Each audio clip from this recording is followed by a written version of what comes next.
अस्सलाम वालेकुम। तो नमकीन गोश्त की रेसिपी आपके साथ शेयर करूंगी जो कि बहुत ही आसान है बनाने में और थोड़ा डिफरेंट स्टाइल से इसको आज हम बनाएंगे।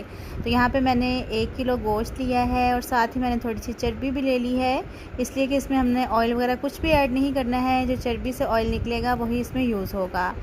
3 से 4 अदद इसमें मैं आलू के छिलके उतार के वो डाल रही हूँ। साथ ही 2-3 प्याज हैं और 4 से 5 अदद सब्ज़ मिर्चें हैं और 2 अदद टमाटर हैं।